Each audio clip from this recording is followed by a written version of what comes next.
মালিক বিন দিনার আলাইহি রাহমার কথা বলছি, যিনি 60 বার হজ করেছেন। তিনি একবার হজে গিয়েছেন, দেখলেন ওই বছর প্রচুর হাজি হলো, প্রচুর হাজি।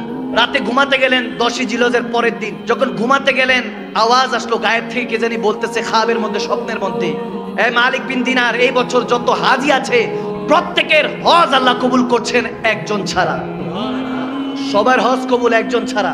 তখন মালিক বিন দিনার খাবে স্বপ্নে জিজ্ঞেস করছেন, হুইজি, কে সে? তখন আওয়াজ আসতেছে মুহাম্মদ বিন হারুন বলখি আলাইহির রাহমা, এক আল্লাহওয়ালার কথা বলছেন যে হারুন বলখির হজ আল্লাহ কবুল করে নাই, তার মুখে মেরে দিয়েছে। তো যখন এই অবস্থা হয়েছে, বলতেছে তাকে গিয়ে জানান। মালিক বিন দিনার ঘুম থেকে উঠলেন, ফজর নামাজ পড়লেন, খোঁজা শুরু করলেন। এখন যারা হজে গিয়েছে তারা এই বিষয়গুলি জানে যে এক একটা তাবুক আলাদা থাকে। বাংলাদেশ থেকে যারা যায় তাদের তাবুক আলাদা, যারা ইয়ামান থেকে যায়, মিশর থেকে যায়, তাদের তাবুক আলাদা, হিন্দুস্তান থেকে পাকিস্তান থেকে যায় তাবুক আলাদা। এক একটা দেশের এক একটা আলাদা আলাদা গোত্র আছে। ওখান থেকে প্রত্যেকে এরহাম বাঁধে, নিয়ত করে, হজ করে। এখন খুঁজতেছে বলখিবাসীরা কারা। খুঁজতে খুঁজতে এক জায়গায় যখন দেখলো ওখানে বলখি লেখা, বলখবাসীরা, ওখানে গিয়ে জিজ্ঞেস করছে হারুন বলখি কি চিনেন? বলে হ্যাঁ চিনি, তিনি তো অনেক বড় আল্লাহওয়ালা, পরেজগার বান্দা, তিনি তো কিয়ামুল লাইল করে সারা রাত ইবাদত করেন, সারা দিন রোজা রাখেন। সুবহানাল্লাহ। এরকম অবস্থা, এত ইবাদত গুজার। বলতেছে বলেন কি? বলে ওনার ঠিকানা কই? বলে হুজুর যে পাহাড়ে গেলে একটা ছোট্ট ঘরে দেখবেন ইবাদত করছে, মনে হয়। গেল হযরত মালিক বিন দিনার কাছে গিয়ে দেখতেছে এখন ইবাদত করছে। যখন ইবাদত করছে, নামাজ সালাম ফিরালো, সালাম দিলেন মালিক বিন দিনার, আসসালামু আলাইকুম ইয়া মুহতারাম। তিনি ওয়ালাইকুম আসসালাম ইয়া মালিক বিন দিনার বলেন। সুবহানাল্লাহ। বলে আপনি আমাকে চিনেন নাকি? বলে জি, যিনি আপনাকে পাঠিয়েছেন আমি তারই বান্দা। যখন মালিক বিন দিনার বলে আপনি এত পরেজগার ব্যক্তি, আপনি জানেন আমি কে? বলে এটাও জানি, নিশ্চয়ই কেউ না কেউ খাবে আপনাকে বলেছে যে আমার হজ এই বছরও কবুল হয় নাই। অবাক হয়ে গেলেন, স্ট্রেঞ্জ হয়ে গেলেন। বলে ব্যাপার কি? আপনি খবরও জানেন? বলে হ্যাঁ। দেখতেছে ওনার একটা হাত কাটা, হারুন বলখি তেনার ডান হাত কাটা। বলতেছে ঘটনা কি আমাকে বলেন। হারুন বলখি বলতেছে হুজুর বলতে পারবো না, বললে আপনি আমাকে হয়তোবা মারবেন, আমার গায়ে হাত তুলবেন। বলে না, যে এত বড় পরেজগার, যাকে সবাই ভালো বলছে, যিনি আমার খবরও জানে, তার হজ আল্লাহ কবুল করে নাই, ঘটনা কি জানতে চাই। বলে হুজুর শুনেন তাহলে, এটা আমার 25তম হজ, আমি 24 বছর ধরে হজ করছি। কেউ না কেউ আল্লাহ ওয়ালা এসে আমাকে বলে দিয়ে যাচ্ছে তোমার হজ আল্লাহ কবুল করে নাই। হারুন বলখি তোমার হজ তোমার মুখে মেরে দেওয়া হয়েছে, নাউজুবিল্লাহ, আল্লাহ কবুলই করে নাই।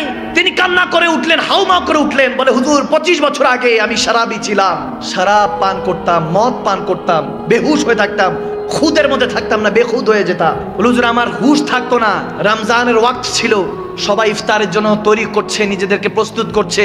আমি মদ পান করে যখন ঘরে প্রবেশ করলাম, ক্ষুধা পেয়েছে, খাবারের জন্য যখন হাত বাড়াচ্ছি, মাকে বললাম রুটি দাও, গোশত দাও। মা বলল শরম করো, হায়া করো, লজ্জা করো, সবাই রোজাদার, তুমি কেমনি ভাবে বেরোজদার মদ পান করে এসে তামাশা করছো, হায়া করো, লজ্জা করো। যখন বলছে, দেখেন অনেকে, আমি এই জায়গায় একটা কথা বলি, কোন মা বাবা যদি তার সন্তানের সাথে কথা বলতে কার্পণ্য বোধ করে, চিন্তা করে যে আমার সন্তান এই কথাটা বললে হয়তো রাগ করতে পারে, আমি মনে করি সেই রকম সন্তানের মতো বদনসিব সন্তান আর জমিনে নেই। আওয়াজ দেয় না? ঠিক না? যে মা বাবা আপনাকে জন্ম দিল, সেই মা বাবা যদি চিন্তা করে যে আমার ছেলে আমার মেয়ে মনে হয় রাগ করবে এই কথা বললে, তার মতো বদনসিব আর নেই। মা বাবা আপনাকে হায়া করছে, আপনাকে ভয় করছে, নাউজুবিল্লাহ, তার মানে আপনার জান্নাত এখন আর সেই আল্লাহর কাছে চৌখাটে, আপনার ঘরে আর জান্নাতটা নাই। ঠিক না ভাইয়ের আমার, বাবার আমার? মা যখন বলো হায়া করো, লজ্জা করো, সে হারুন বলখি বলে হুজুর আমি এটা শুনে রাগ মাথা উঠলো, আমি একটা থাপ্পড় দিলাম আমার মাকে, নাউজুবিল্লাহ, থাপ্পড় দিলাম। আমার মাটা তরপাইতে তরপাইতে উনুন, ওইখানে আগুন ছিল, চুলার মধ্যে পড়ে গেল। আমাকে কয়েকজন ধরাধরি করে, যেহেতু নেশায় ধুত ছিলাম, খবর নাই, বেহুশ, ঘরের মধ্যে আমাকে বন্দি করলো। পরের দিন ঘুম ভাঙলো, দেখি আমার স্ত্রী ওয়াইফ ব্যাগ গুছাচ্ছে। বললাম কি ব্যাপার, কোথায় যাচ্ছ? বলে যে মায়ের সন্তান হতে পারে না, সে বউর স্বামী কিভাবে হবে? আমি তোমার সংসার করব না। বলে আমার মা কই? বলে তোমার মা রাতের বেলায় জানাজা হয়ে গিয়েছে। চিৎকার দিল সন্তান। বলে কি বলো?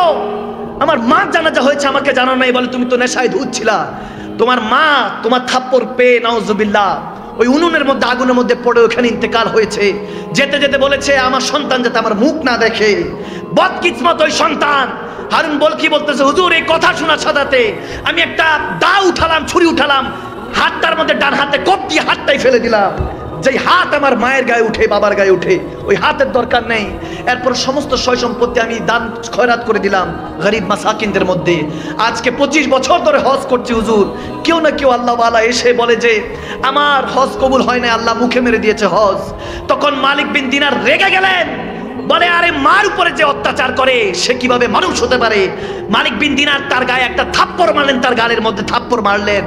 তখন হারুন বলে কি বলে হুজুর এটারই লায়েক আমি অনেক বড় গুনাহগার, মার সাথে জুলুম করেছি, বাবার সাথে জুলুম করেছি, থাকতে বুঝি নাই, এখন চলে গিয়েছে, এখন হাউ মাউ করে কাঁদিয়েছি। মাগো একটাবার বলতে চাই তোমার রান্না খুব ভালো লাগতো, বাবা গো একবার বলতে চাই তুমি আমার জন্য যে পরিশ্রম করো কখনো বুঝতে দাও না তোমার মনের কষ্টগুলি। সেই মা বাবাকে হারিয়ে এখন বুঝি হুজুর, এখন আর তো কোনো কিছু করার নাই, দাঁত থাকতে দাঁতের মর্ম বুঝি নাই। আর যখন মালিক বিন দিনার এই কথা শুনে তার মুখের উপর থুতু নিক্ষেপ করে চলে গেল। রাতের বেলা যখন ঘুমালেন মালিক বিন দিনার এখানে দুনিয়ার চোখ বন্ধ করলেন, ওখানে কিসমতের চোখটা আল্লাহ খুলে দিলেন। দয়াল নবীকে দেখতে পেলেন। দয়াল নবী এসে আমার মালিক বিন দিনারকে বলতেছে, হ্যাঁ মালিক, কি জন্য তুমি হারুন বলখিকে মেরেছো? বলি ইয়া রাসূলুল্লাহ, মায়ের নাফরমান ছিল, মাকে হত্যা করেছে। বলে আমার নবী তখন মুচকি হেসে দিয়ে বলে, সেই মায়ের উসিলাই সে জান্নাতি হবে, তাকে জানিয়ে দাও। তখন মালিক বিন দিনার বলে এটা কিভাবে সম্ভব ইয়া রাসূলুল্লাহ?